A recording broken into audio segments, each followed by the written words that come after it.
e nesse vídeo nós iniciaremos os trabalhos genéticos com a primeira lei de Mendel. Mas antes eu vou pedir para você se inscrever no canal e curtir o vídeo. Eu sou o professor Harrison, você está no Biologia Direta, Biologia Sem Enrolação.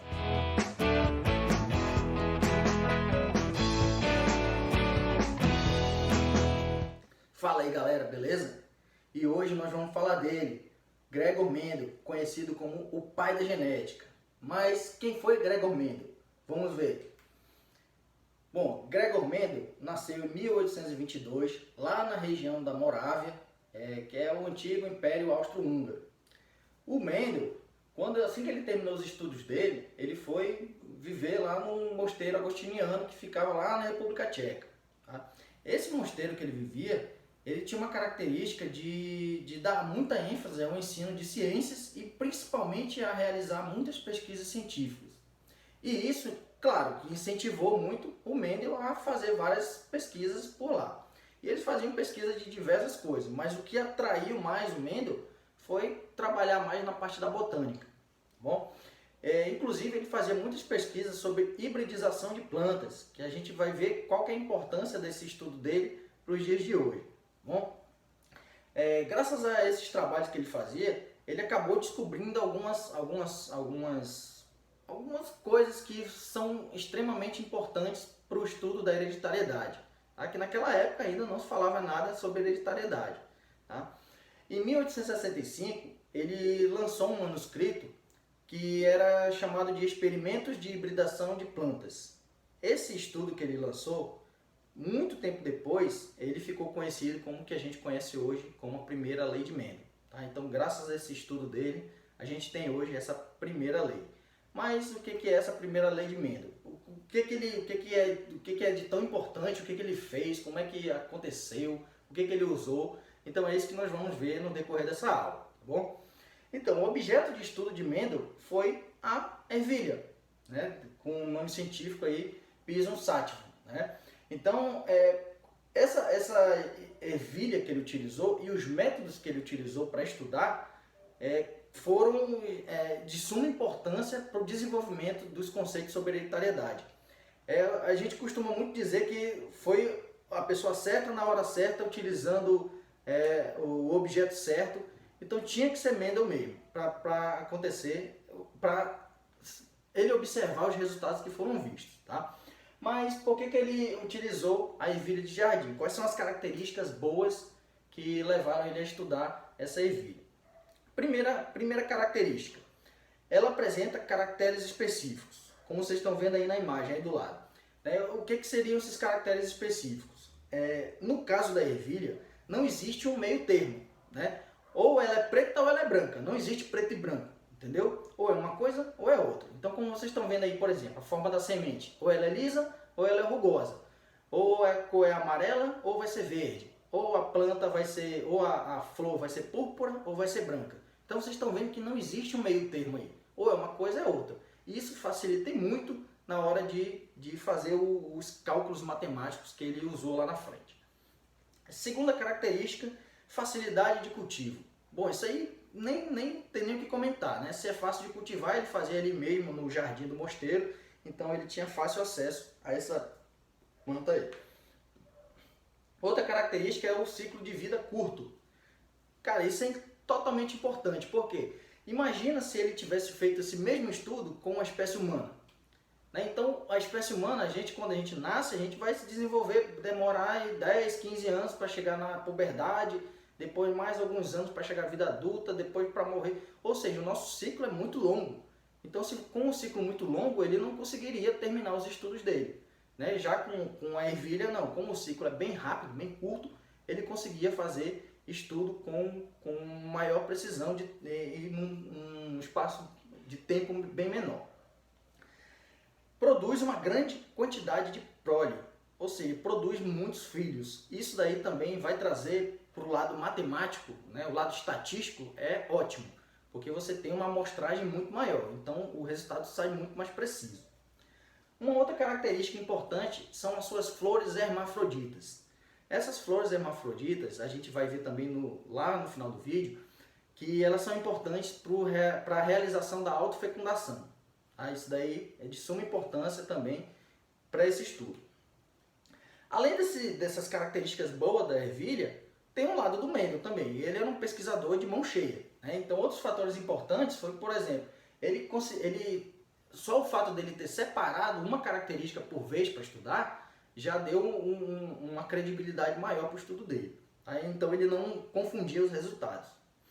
Ele fez os cruzamentos controlados, então ele conseguia fazer exatamente, ele que fazia a fecundação, ele tinha um controle absoluto de cada fecundação, então ele sabia o resultado que tinha que dar, ele já sabia mais ou menos o que esperar daquilo ali, tá? Não era nada aleatório.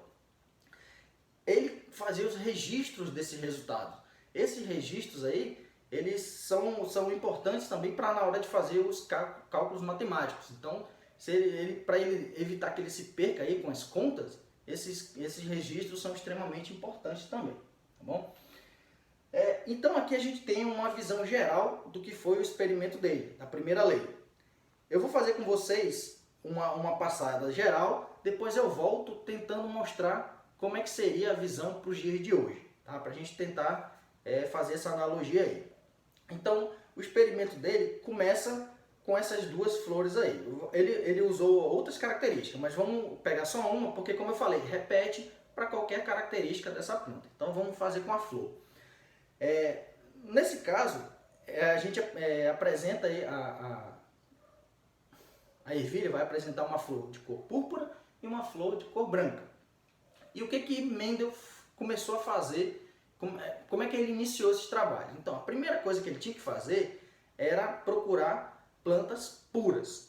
Então ele teve que procurar essas flores puras. Como é que ele fazia isso? Ele fez, na verdade, vários cruzamentos, inúmeros cruzamentos, só entre plantas de flor púrpura. Então flor púrpura em cima de flor púrpura, até ele encontrar uma flor totalmente pura. Tá? Essa flor pura significa dizer que ela não tem mistura com nenhuma outra. Tá? Então ela não é híbrida, ela é pura por conta dessa situação. A mesma coisa ele fez com a cor branca. Tá? Então ele só cruzava plantas de flor branca. Foi cruzando durante várias gerações, como o ciclo é curto, ele conseguiu fazer isso em um espaço de tempo um pouco menor. Tá? Até atingir plantas puras. Então sempre que ele cruzava, dava flor branca, então ele sabia, ele chegou num ponto onde ele afirmou, pronto, aqui é uma flor branca pura, aqui é uma flor púrpura pura. Então ele começou por aí, tá? Mas como que ele fazia esses cruzamentos? Ele tinha, como eu disse anteriormente, o controle sobre esse cruzamento. Então, pelo fato dessas flores serem hermafroditas, ela tem os dois sexos na mesma flor, né? A parte masculina e a parte feminina. Então, para evitar a autofecundação, ele cortava, né, as anteras, que é a parte masculina, e deixava somente a parte feminina exposta. Então ele vinha lá de outra flor, ele pegava o pólen de uma outra flor que ele sabia que a cor era a que ele estava querendo e cruzava com essa. Ou seja, ele sabia desde o passo a passo, ele sabia que ele estava cruzando sempre as mesmas plantas de mesmas cores. Tá? Assim ele chegou nos indivíduos puros. Bom, e o que Mendel fez? Depois que ele conseguiu esses indivíduos puros, ele resolveu cruzar. Ele pensou assim, o que acontece se eu cruzar a flor púrpura com a flor branca? Teoricamente, para o que se tinha na época, para o que se tem hoje, a gente sabe que metade das características vem do pai, metade das características vem da mãe. Então o filho, ele é a junção dos dois, né? Então teoricamente teria que nascer uma flor meio branca, meio púrpura, né? Tem que ser o meio termo entre os dois. Só que não foi isso que ele achou. Ele achou essas 4 flores púrpuras. Então, ao cruzar flor púrpura com flor branca, que ele chamou aí de geração P, ou geração parental, geração dos pais, ele obteve a geração de filhos 1, ou geração F1. Nessa geração F1, ele obteve uma proporção fenotípica de 100% flores púrpuras. Então ele ficou intrigado com isso. Ele falou, não, tem alguma coisa errada. Ele fez de novo o experimento e deu de novo o mesmo resultado. Fez de novo, deu o mesmo resultado. Fez de novo, deu o mesmo resultado. Ele repetiu isso várias vezes e sempre dava o mesmo resultado. Então ele começou a ver um padrão nisso aí. E ele resolveu continuar com os cruzamentos. Tá? Então o que ele fez? Ele pegou essa geração F1 e começou a cruzar os indivíduos entre si. Né? Como ele dominava, como ele fazia, ele mesmo conseguia fazer essa fecundação, ele fez entre esses indivíduos da geração F1. E o que ele obteve? Essa outra característica que vocês estão vendo. Aí quando ele olhou isso, aí ele pirou de vez. Porque ele falou, não, é impossível isso aqui. Porque se eu cruzei púrpura com branca lá na geração P, nasceu todas púrpuras. Se eu cruzar todas púrpuras, teoricamente era para nascer tudo púrpura. Mas não foi isso que aconteceu. Nasceram aí na proporção fenotípica de 3:1. Ou seja, 3 púrpuras e uma branca. E aí ele ficou pensando, da onde será que veio essa branca? Isso daí confundiu muito a cabeça dele. E ele resolveu fazer o quê? Repetir o experimento. Repetiu de novo, repetiu várias vezes e sempre dava o mesmo resultado. Então ele começou a observar que isso seguia um padrão. E aí começou a intrigar. Tá? Só que quando ele observou essa geração de filhos 2, ou geração F2, quando ele foi fazer o cruzamento entre esses indivíduos, ele percebeu que existia uma diferença em relação à geração F1. Né? E que diferença foi essa? Ele acabou percebendo que existia um fator dominante e um fator recessivo. Né? Então, algumas plantas, algumas flores, elas apareciam mais em mais gerações e outras apareciam em menos. Então, ele percebeu que a flor de cor púrpura, ela tinha algum fator dominante, né? Que fazia com que em cada cruzamento aparecesse mais flores de cor púrpura em relação às cores brancas, né? Que ele chamou de recessiva.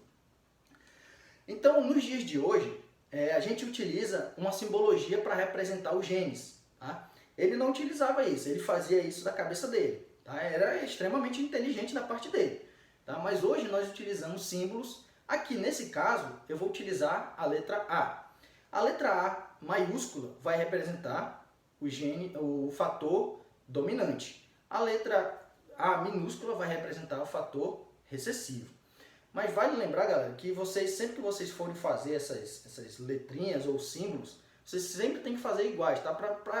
Pode fazer diferente? Pode, mas para evitar que você se confunda ao longo do seu raciocínio, procure fazer letras iguais, tá bom? A gente padroniza sempre assim, letra maiúscula para dominante, letra minúscula para recessivo. Mas você pode usar qualquer letra.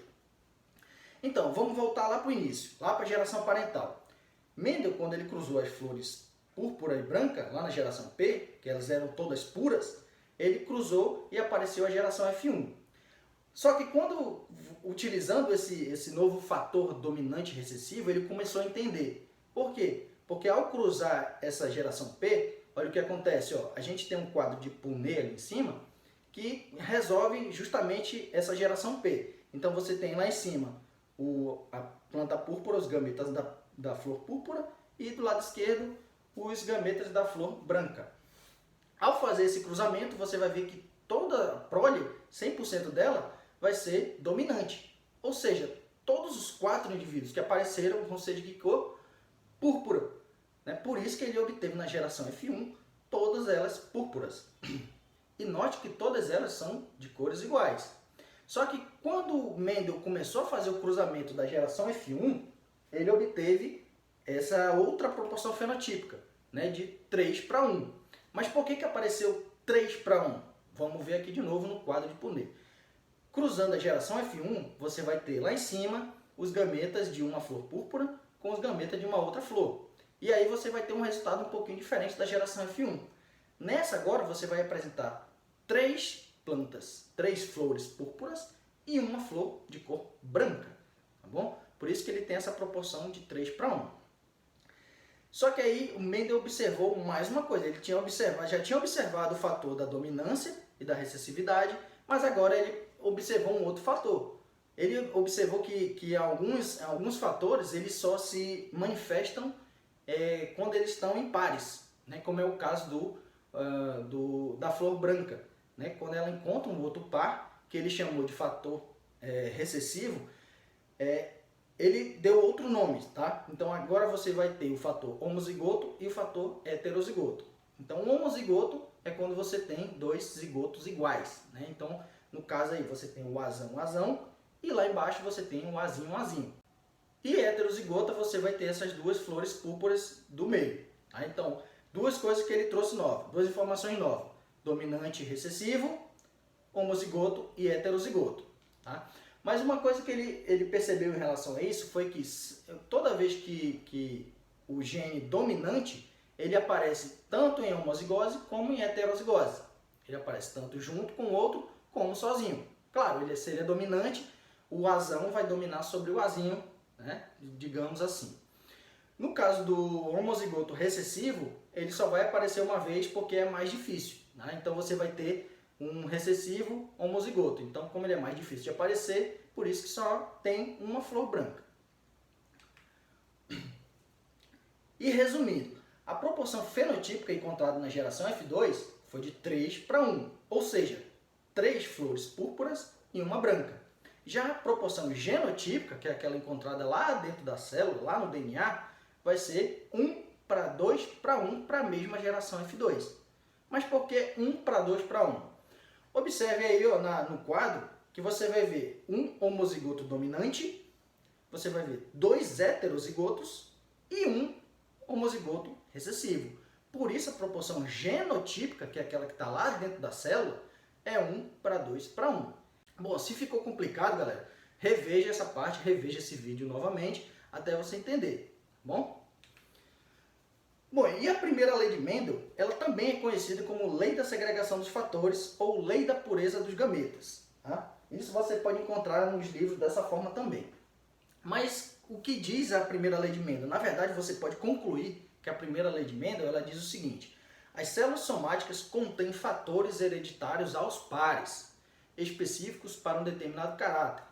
Esses pares de fatores hereditários segregam-se durante a formação dos gametas, de maneira que cada um dos gametas contém apenas um fator de cada par. Então, volta aqui, produção. Então, se você não entendeu, pensa o seguinte, traduzindo tudo isso daí. As nossas células somáticas, as células que estão no nosso corpo aqui, excluindo as células sexuais, né, espermatozoide e óvulo, todas essas nossas células, elas têm um material genético completo. Elas são diploides, elas são inteiras. Tá? Mas, para poder acontecer a reprodução, você tem que dividir essa célula ao meio. Você tem que fazer a meiose. E é isso que ele está dizendo aí, essa segregação. E essa meiose vai fazer com que essa célula somática se transforme em uma célula gamética com metade dos cromossomos. Para quê? Porque quando esse cromossomo do pai, com essa metade de informações do pai, se juntar com a metade das informações da mãe, quando eles se unirem, você vai ter um indivíduo completo novamente. Tá? E é mais ou menos isso que diz a primeira lei de Mendel. Entendido, galera? Então, se você gostou, curte o vídeo, curte o canal, bate no sino e até a próxima.